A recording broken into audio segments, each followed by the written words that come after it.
साली आधी घरवाली। सिमरन की छोटी बहन विभा माँ के होते हुए भी सिमरन के ही पीछे लगी रहती थी। सिमरन आ गई हो तो इसे खाना खिला दो।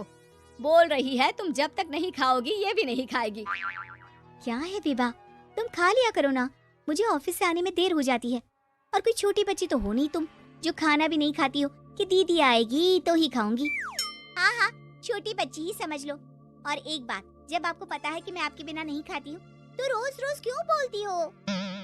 अरे क्या है ये, दोनों बहनें कम माँ बेटी ज्यादा लगती हो।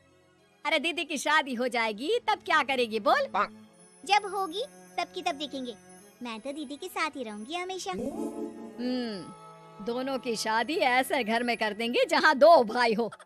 खैर, मामला आया गया हो जाता है। एक दिन सिमरन के पापा जब घर आते हैं, तुम लोगों के लिए अच्छी खबर है। वर्मा जी है ना मेरे दोस्त, उन्होंने सिमरन बेटी के लिए रिश्ता बताया है। बहुत अच्छा लड़का है, सिमरन को भी पसंद कर लिया है और कल वो लोग आ रहे हैं सिमरन को देखने अपने घर। सिद्धांत अपने माता पिता के साथ सिमरन को देखने आता है। उसे सिमरन अच्छी लगती है और शादी तय हो जाती है। सिद्धांत की माँ कहती है, अब तो हम लोग ले जाएंगे जल्द ही अपनी सिमरन को यहाँ से। अरे हाँ हाँ, क्यों नहीं, आपकी ही है अब तो हमारी बेटी। दूर खड़ी विभा सब सुन रही होती है। अब तो दीदी की शादी हो जाएगी, फिर तो वो चली जाएंगी। दीदी के बिना मैं कैसे रहूंगी? कुछ ना कुछ तो करना ही होगा जिससे दीदी की शादी ही ना हो। सभी के जाने के बाद क्या शादी के बाद दीदी हम लोगों के साथ नहीं रहेंगी? अरे नहीं तो फिर क्यों रहेगी, शादी हो जाएगी तो अपने घर चली जाएगी ना। तो मैं भी जाऊंगी उनके साथ, मेरा भी सामान पैक कर देना। अरे कैसे बात कर रही हो विभा, दीदी के ससुराल छोटी बहन नहीं जाती। हाँ, कभी कभी जाकर मिलाना और रोज फोन पर भी बात कर लेना, ठीक है? नहीं पापा, आप तो जानते हैं मैं दीदी के बिना खाना भी नहीं खाती, ना ही मुझे उनके बिना नींद आती है। सिमरन बहन की बात सुनकर इमोशनल हो जाती है। अगले दिन से विभा खाना खाना छोड़ देती है। लोगों के लाख समझाने के बाद भी विभा ना खाती है ना ही सोती है। अंत में हार मानकर सिमरन सिद्धांत से मिलती है।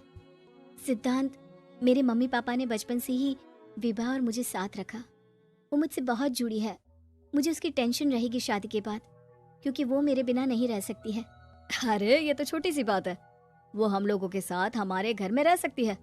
जब उसकी अकल आ जाएगी या वो समझ जाएगी कि तुम्हारा घर वो नहीं बल्कि ये है, तो हम उसे घर छोड़ाएंगे, ठीक है? सिमरन खुश हो जाती है क्योंकि वो यही चाहती थी। वो माँ पिता से बात कर लेती है।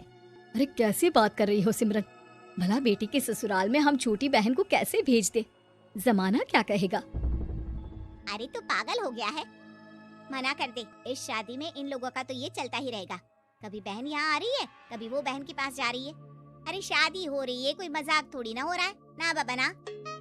माँ कैसी बात कर रही हो, सिमरन से मैं जुड़ाव महसूस कर रहा हूँ और इतनी सी बात के लिए इतनी अच्छी लड़की को कैसे छोड़ सकता हूँ? सिद्धांत की भी जिद होती है कि वो सिर्फ सिमरन से ही शादी करेगा, और होता भी वैसा ही है। सिद्धांत और सिमरन की शादी हो जाती है और दहेज में आ जाती है विभा।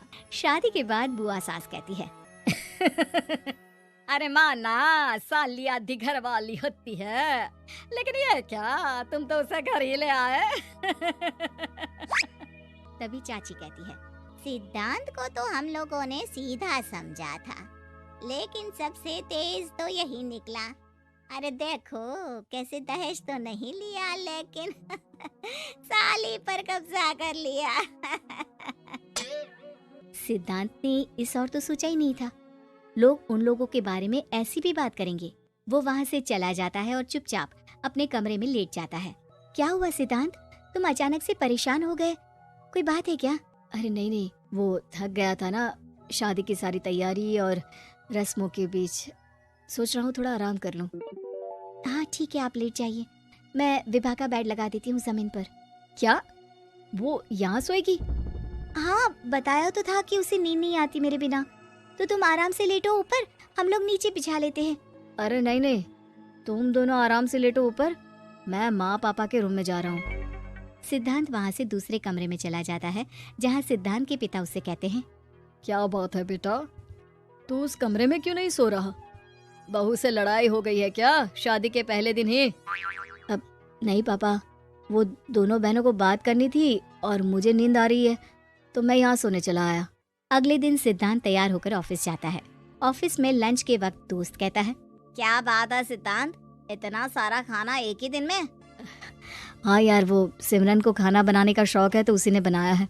यार हम लोगों की तो सिर्फ एक ही बीवी है, इसकी तो दो है ना। सिद्धांत को गुस्सा आ जाता है। कैसी बात कर रहा है तू? अरे तू तो भाग्यशाली है जो बीवी के साथ साथ साली भी आ गई। अरे साली लोगों की तो आधी घरवाली होती है, तुझे तो पूरी की पूरी मिल गई। सिद्धांत का पारा अब 7वें आसमान में पहुंच जाता है। वो खड़ा होकर उस लड़के से लड़ने लगता है। हाँ, मेरी शादी में मेरी बीवी के साथ मेरी साली भी आई है, ये सच है, लेकिन सिर्फ कुछ समय के लिए, क्योंकि उसने सिमरन को बचपन से ही माँ की तरह देखा और यूं अचानक वो सिमरन से अलग नहीं रह सकती थी। इसलिए सोचो, अगर मेरी बीवी उसके लिए माँ का स्थान रखती है तो मेरा दर्जा क्या हुआ? तभी वहाँ बॉस आ जाता है। माफ करना सिद्धांत, यहाँ इस मेंटल लेवल के लोग हैं। जरूरी नहीं साली सिर्फ आधी घरवाली ही हो, कभी वो छोटी बहन तो कभी बेटी भी होती है। वेल डन सिद्धांत। सिद्धांत को अब ऑफिस में कोई कुछ नहीं कहता, लेकिन आस पड़ोस का वो तो वही हाल रहता है। सिद्धांत ऑफिस से घर की ओर आ रहा होता है कि रास्ते में उसे अपनी कॉलोनी का दोस्त मिल जाता है। क्या बात है, चेहरे की चमक बता रही है, शादी से बड़ा खुश है तू, क्यों? हाँ यार, अच्छी लड़की और अच्छा परिवार मिलना कहाँ होता है जल्दी आजकल। यार हमें भी दिला देना ऐसा परिवार जहाँ एक के साथ एक फ्री की स्कीम चल रही हो। सिद्धांत को फिर गुस्सा आ जाता है। वो दोस्त को मारने के लिए हाथ उठाता ही है कि वहाँ विभा आ जाती है। अरे जीजू रहने दीजिए ना, ये लोग नहीं समझेंगे कि इंसानियत क्या होती है। ये सच है कि दीदी से कैसे दूर रहना, ये मुझे पता नहीं था। आपने मुझे दीदी के पास रहने का मौका देकर ये समझने का मौका दिया कि लड़की का असली घर उसका ससुराल होता है। मैं समझ चुकी हूँ, मैं जा रही हूँ जीजू, लेकिन मैं खुश हूँ कि आपने मुझे अपनी छोटी बहन समझा। सभी उन लोगों को देखकर ताली बजाने लगते हैं। विभा अपने घर चली जाती है और सिद्धांत खुशी खुशी सिमरन के साथ रहने लगता है।